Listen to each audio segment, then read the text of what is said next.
Habang inooperahan ni Teresa si Jalil, hindi naman niya napapansin na tumawag ito sa kanya si Marcos. Nung natapos na si Teresa sa panggagamot niya kay Jalil, nagpapasalamat naman si Omar sa pagtulong niya sa kanyang pamangkin at humingi siya ng pasensya sa abala, pati t-shirt ng kanyang anak na pahiram pa sa kanila. Napangiti lamang si Teresa sa mga sinasabi ni Omar na para namang iba ito sa kanya. At nagtanong si Teresa kung ano ang buong pangalan ni Jalil upang i-report niya ito sa pulis ang nangyari sa kanya. Kinakabahan naman sila nung i-report ni Teresa ang nangyari kay Jalil. Sinabihan ni Omar si Teresa na alam niya na tungkulin niyang i-report ito sa mga pulis. Pero gusto lang niya sabihin sa kanya na kilala siya nito. Hindi siya nagkakanlong ng kriminal. Hindi masamang tao si Jalil. Hinawakan naman ni Jalil ang kamay ni Teresa at nagpapasalamat siya nito sa paggamot sa kanya. Lumambot naman ang puso ni Teresa nung nagpapasalamat sa kanya si Jalil, kaya hindi na niya ito i-report sa pulis. Iniwan mo na saglit ni Teresa sina Omar. Hindi pa rin makakalimutan ni Felix ang ginawa sa kanya ni Jalil sa isla. Kaya gustong-gusto na nga siyang makapaghiganti nito. Sa kanyang paglalakad, may isang lasinggero na minamaltrato nito ang kanyang anak. Kaya doon ibinuhos ni Felix ang kanyang galit kay Jalil. Sinabihan ni Jamila ang kanyang tiyo, buti pinayagan sila ni Doktora na pumunta dito. Ang sabi ni Omar na talagang napakabait ni Doktora. Ang nakakalungkot lang maagang namatay ang kanyang isang anak. Tiningnan naman ni Jamila ang mga litrato na sa kwarto hanggang nakita niya ang litrato ni Marcos, kaya labis ang kanyang takot. Sinabihan niya ang kanyang tiyo na itong humuli sa kanyang ama. Ito rin ang naghahanap kay Jalil ngayon. Kailangan na nilang umalis. Kinakabahan naman sila ng gusto nung nakita nila na tumatawag si Marcos sa kanyang ina.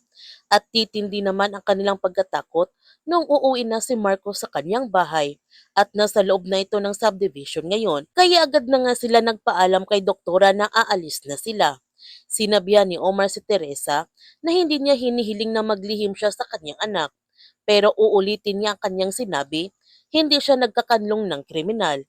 Hinahayaan naman ni Teresa na umalis sina Omar kahit may kunting hinala na siya sa pagkatao ni Jalil.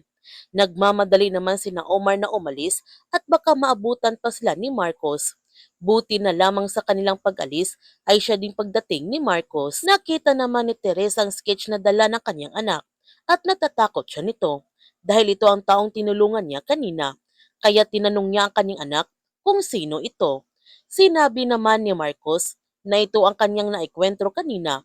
Ito yung hinabol nila. Nagtanong si Teresa kung ano ang kasalanan nito.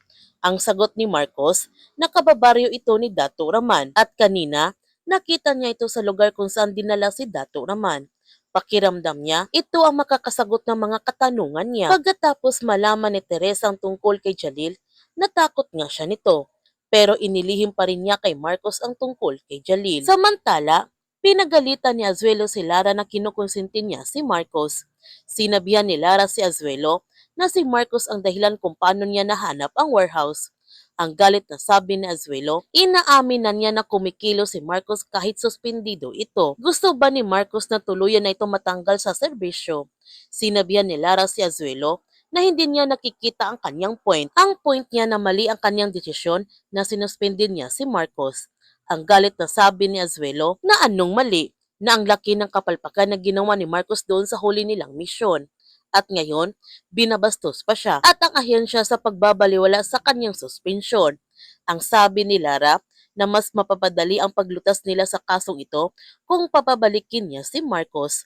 Pero hindi pumayag si Azuelo kaya ipinakita ni Lara kay Azuelo ang mga komento ng mga tao sa kanilang kapalpakan ngayon upang matauhan ito na kailangan nila talaga si Marcos. Sa pag-imbestiga ni Marcos, inaalala ulit niya ang nangyari kanina at sa nangyari sa isla. Kaya napapaisip tuloy siya kung kakampi ba nila si Felix o kasabot ito ng mga sindikato. Nagpapasalamat naman si Jalil kina Omar at Narhana sa pagprotekta nito sa kanya at nalagay pa sila sa panganib. Sinabihan ni Narhana si Jalil na isa ito sa kanila. Pamilya nila ito, kaya po protektahan nila ito silang dalawa ni Jamila. Sa kalagitnaan ng gabi, napapaginipan na naman ni Marcos ang nangyari sa kanyang kapatid. Kinabukasan, ibinalita na nga ang tungkol kay Jalil at may malaking patong pa ito sa ulo si Jalil ngayon. Nung nakita ni Teresa sa balita si Jalil, hindi niya alam kung ano ang dapat niyang gawin ngayon. Kung sasabihin ba niya ito sa kanyang anak, isusumbong kaya ni Teresa sa mga pulis si Jalil? Yan ang ating abangan sa The Blood versus Duty.